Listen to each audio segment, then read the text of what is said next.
Yes, baiklah para pecinta One Pride MMA Indonesia. Kembali ini adalah Partai Perbaikan Peringkat di kelas Women Strawweight 52,2 kg. Langsung saja kami present kembali ke hadapan Anda. Fighters wanita yang siap bertarung di malam hari ini. Fighters di sudut biru. Kelahiran Kota Rembang, 22 tahun 158 cm dengan disiplin bela diri boxing. Derived from Yusika Due Etno. Yes, sementara itu sang lawan fighters kita di sudut merah. Macan betina dari tanah Betawi. Kelahiran Kota Tangerang, 31 tahun 150 cm dengan disiplin bela diri Muay Thai dan juga Jiu-Jitsu. Nurul Aziza. Inspektur pertandingan kita pada malam hari ini Bung Sino a.k.a. Francino Tirta. Dewan juri masih Bung Max Metino didampingi Linson Simanjuntak. Juri 1 Junaido Simbolon, juri 2 Budi, juri 3 David Strum, dan pastinya wasit kita Stevie Subwal. Fighters selamat bertarung. Hajar! Kalian sudah tahu peraturannya? Ikuti perintah saya. Lindungi diri kalian, main dengan sportif. Touch kembali ke sudut. Finally, kita akan melihat para wanita di babak pertama kita Women Strawweight yang dipandu oleh Bung Bram. Silakan Bung Bram. Terima kasih Ovi. Bung Dedi, ini dia wave 2 debutan di kelas strawweight perempuan wanita. Antara Nurul berhadapan dengan Retno ya. Kita lihat di sini perbedaan postur yang cukup jauh ya, Bung. Berat. Langsung clinch dan Retno langsung menekan Bung, membawa ke sudut cage. Dia dan langsung kita lihat cage. Nah ini harus ada perhatikan ada tadi memegang shirt ya. Shirt ya. Kaos. Baju ya. Memegang kaos, baju. Ya. Kembali di sini ya. Nurul masih terus berada di sudut cage. Masih ada di sudut dia harus segera keluar nih. Ya. Dia tidak boleh hanya ditekan saja. Ditekan itu. Sepertinya mencoba untuk mengkaitkan, apakah dia mencoba take down? Mungkin. Ya. Tapi yang menurut saya agak sedikit menarik ini bahwa dalam postur yang lebih tinggi ini sebetulnya Dwi Retno itu bisa tetap bermain jangkauan ya. Tapi justru dia membawa Nurul ke sudut dan bermain jarak rapat. Nah, dia bermain rapat. Ya. Dan apalagi dengan pengalamannya juara Jiu-Jitsu ini sepertinya bukannya malah tidak bijak ya. Iya. Betul, bahwa bermain ke satu bagian, satu area yang dimana keduanya lebih seimbang setidaknya di atas kertas. Betul. Ya kalau kita lihat dia masih terus Retno melakukan serangan-serangan dari clinch. Kita lihat beberapa kali serangan lutut. Ya. Kalau kita lihat postur yang cukup berbeda ya, 4 kg lebih berat. Di sini Retno lebih berat sebanyak 40 kg. Oh, shoulder strike ya tadi baik sekali. Balas lagi. Oke. Tapi kali ini seperti kalau saya boleh membaca, Dwi Retno ini mencoba menggunakan size-nya ya. Betul. Jadi dia tidak menggunakan range-nya, tidak menggunakan keunggulan jaraknya, tapi dia menggunakan keunggulan dari ukuran badan dan berat badannya guna menyudutkan Nurul ya ke dalam cage ya dan memberikan berat badannya di situ ya. Jadi betul. Ya. Dan sambil mengikis tenaganya ya, sedikit demi sedikit gitu. Membuat dia lelah. Betul. Ke bawah down oleh tadi Retno. dilakukan oleh Retno dan ini harus cukup berhati-hati Bung. Di sini Nurul harus mencoba untuk paling tidak membawa ke posisi guard. Ini ada di posisi side Dwi Retno berada di posisi side control di atas. Ya.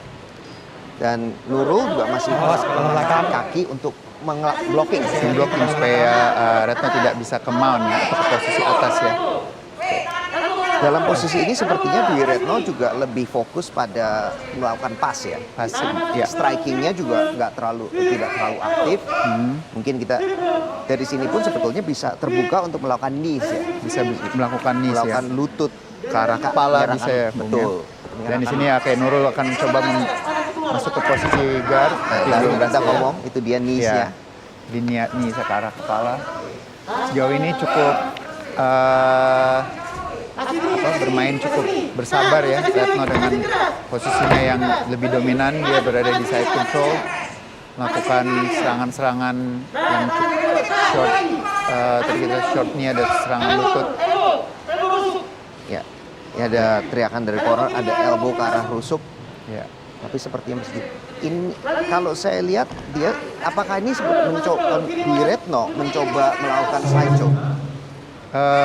Ya apa? Kita belum bisa lihat ya karena di sini mungkin dia akan mencoba melakukan side choke, tapi belum ada. Kalau dia melakukan side choke, dia harus mendorong sikunya baik, Bram. Dia harus dari siku kanan dari Nurul terlebih dahulu. Tapi tampaknya dia lebih banyak menggunakan strikingnya ya dari posisi side control.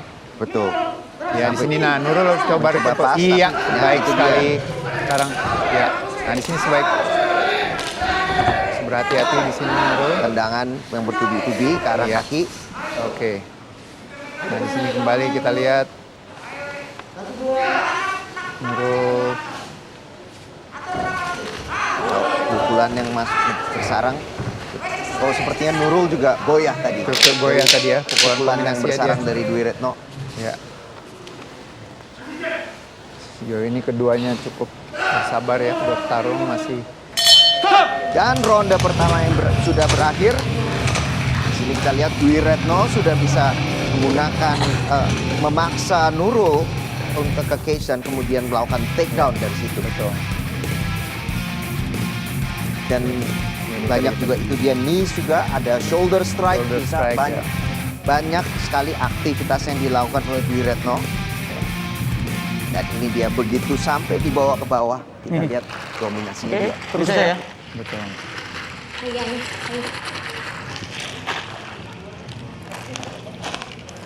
Dulu saya main press, dia nendang press pukul, street, ambil street. Jika street itu apa langsung, tendangan tuh, kita oke, jangan ngerti, rasa ngerti. Mana nendang dua nih, oke? Oke. Seconds out. Dan kita masuk ke ronde kedua. Tadi sepertinya juga ada adjustment, dan kalau saya lihat dari sudutnya dari Dwi Retno, tadi seperti dia bilang gunakan tendangan. Sepertinya ya, akan menggunakan jarak ya. Gunakan range tersebut, keunggulan jarak yang ada. Ya di sini harus berat. Nurul masih terus mencoba, ya Retno masih, kali ini dia menggunakan jaraknya, apakah dia akan melakukan clinch lagi? Oh tendangan itu dia. Satu single leg tadi apakah berhasil masuk? Berhasil dapat. Apakah Nurul bisa melakukan takedown di sini? Single leg running down the pipe, masih ditahan terus, kakinya harus berada di antara kedua kaki ya. Betul, iya. Dan berulang lagi ke posisi clinch, dan Nurul Aziza membelakangi cage. Betul. Shoulder strikes lagi. Tadi.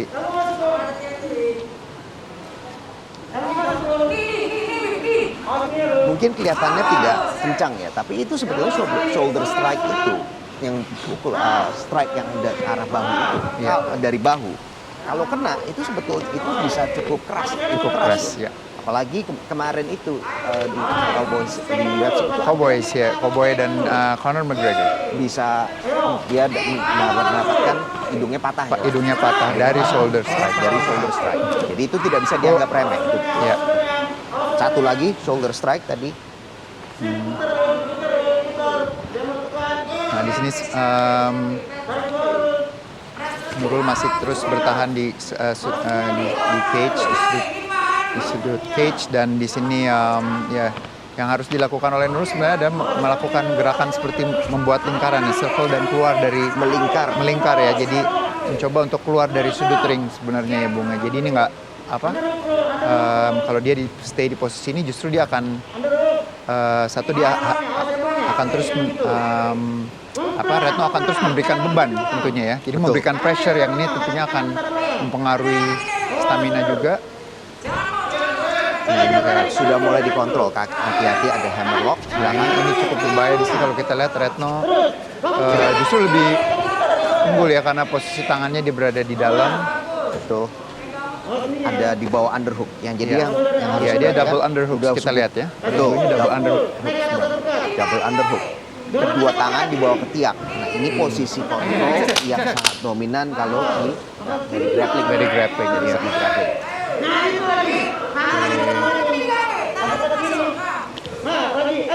Terus pressure dilakukan oleh Dwi Retno.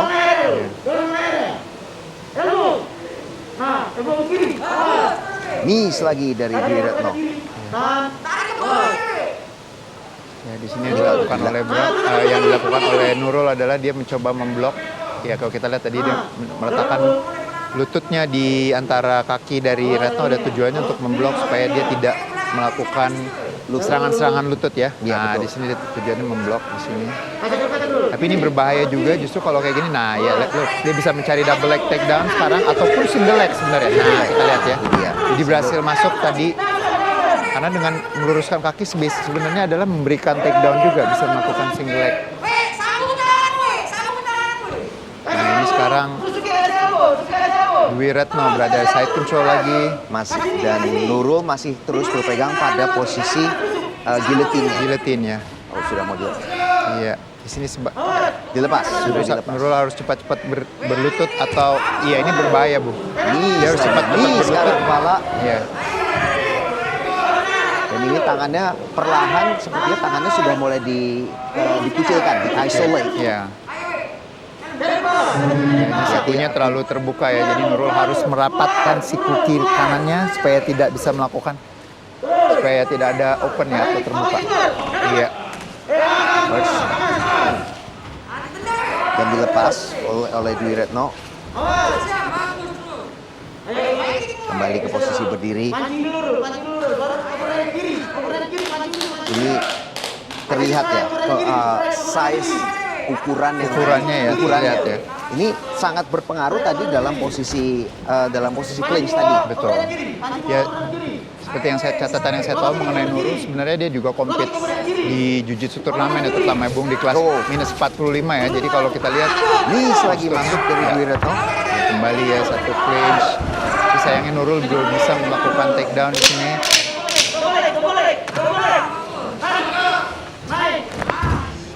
Dan langsung saja dikembalikan tadi. Dikembalikan. Dan tadi Bu. Dan ronde kedua sudah berakhir. Tadi Prof Dedi juga sempat berbicara mengenai waktu di timnas ya. Ya, waktu dia timnas sebenarnya Nurul ini adalah bertanding di kelas minus 45 kg, Bung. Dan ini dia single leg-nya. Takedown dan knees di penghujung ronde. Ya. Ada Ingat, bisa. Pancing dulu, strike, overhand kiri, oke? Ataupun dulu lock kanan, overhand kiri, ya? Lalu kanan, overhand kiri baru shoot. Kalau di catch, lu switch, lu underhook, jangan mau di atas, underhook, oke? Bisa ya. Iya, high kick nih, chest straight, high kick, chest straight itu high kick. Main ini juga, oke.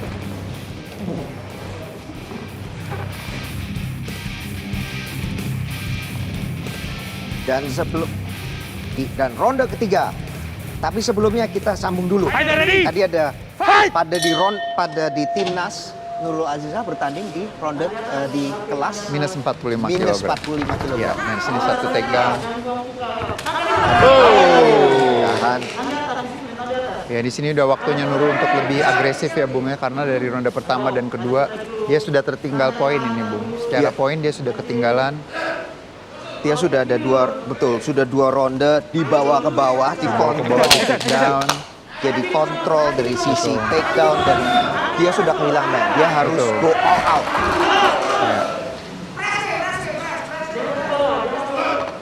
Kembali lagi sekarang di cage. Nah, cage langsung saja Dwi Retno menggunakan keunggulan dari size-nya ya. Betul.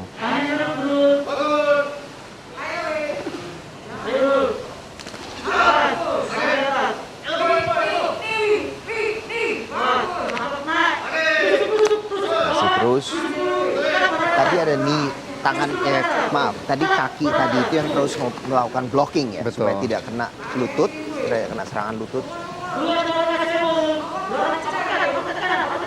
Ya di sini setiap kali dia melakukan mengangkat kakinya, Nurul sebenarnya Retno bisa memegang kakinya yang justru yang diangkat yang ini dan membawa dia ke tengah dan melakukan takedown. Bisa dilakukan, betul. Jadi dipegang kakinya, dibawa ke belakang, lari ke belakang dan bisa melakukan takedown. Beralih ke single leg. Single leg. Karena tadi betul. kakinya sudah praktis, kakinya tadi sudah di antara kedua Iya, kaki kakinya Retno, betul. dan itu tinggal ditangkap saja untuk masuk ke single leg. Tapi tidak dilakukan. Tidak dilakukan. Tampaknya di sini Retno hanya mungkin dia mau melakukan game plan-nya adalah seperti ini. Jadi menyudutkan. Yes, satu takedown-nya tadi ya. Dikembalikan. Langsung saja tendangan.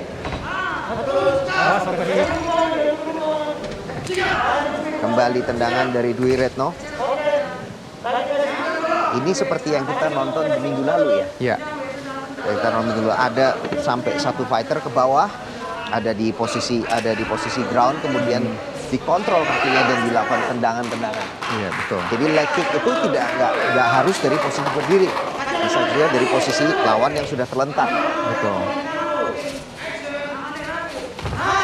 Ini waktu kembali lagi cuma tinggal tersisa 2 menit, boom. Pukulan masuk tapi masih bisa malah berbalik Dwi Retno yang bisa mengontrol kembali. mendekat ke clinch dan mengontrol Nurul Aziza.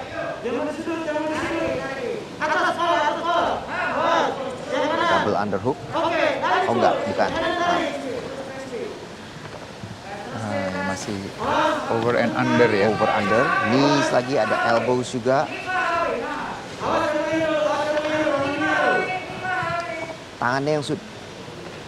Tangannya yang nge-frame itu ya, tangan kirinya itu dia membentuk satu frame. Betul. Tadi sebetulnya itu bagus tuh, dia membentuk satu frame. Tapi terus habis itu dia lepas frame-nya, dia lancarkan cari forearm elbow, strike. ya. Forearm or elbow ya? Atau elbow, betul.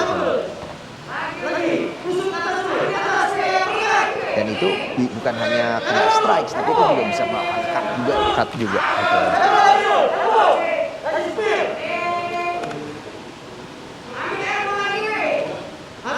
Knees lagi dari Dwi Retno. Ini kembali lutut. Ya. Pukulan, ada shoulders, ada pukulan lagi. Tadi. Sepertinya memang game plan-nya adalah memang tetap clinch strikes. Nah, di sini kalau yang saya lihat juga yang menurut tidak banyak lakukan adalah melakukan pummeling ya, Bram. Jadi dia mencari posisi tangan, dia hanya stay di posisi ya. Betul. Dimana dia sebenarnya bisa mencari posisi untuk justru mencari double underhook supaya dia bisa lebih mendominasi dalam clinch sebenarnya. Di sini itu yang tidak jelas. Tapi yang perlu diingat juga, Bung Deddy, ada juga saatnya kalau melakukan underhook, dia juga mau membuka kesempatan untuk elbow strike. Ya. Apalagi dalam posisi yang membelakangi cage. Dia tidak yang lawannya itu memiliki ruangan untuk mengambil ancang-ancang untuk strikes. Ya. Dan juga bisa mundur sambil mendapatkan pukulan. Betul sekali. Satu serangan tadi masuk dari Nurul. Dan ronde ketiga sudah berakhir dan kita harus menyerahkan ini kepada keputusan Dewan Juri.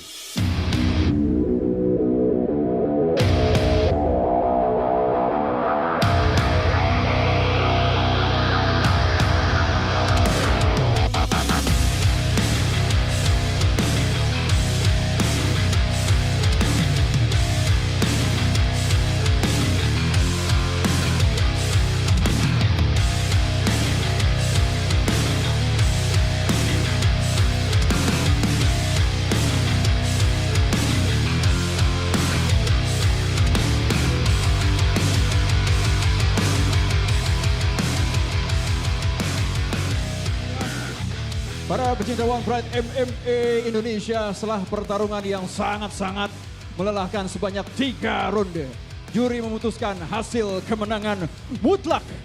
Tentu saja kemenangan diraih dari sudut The Reef kelahiran Rembang, sudut biru Dwi Retno.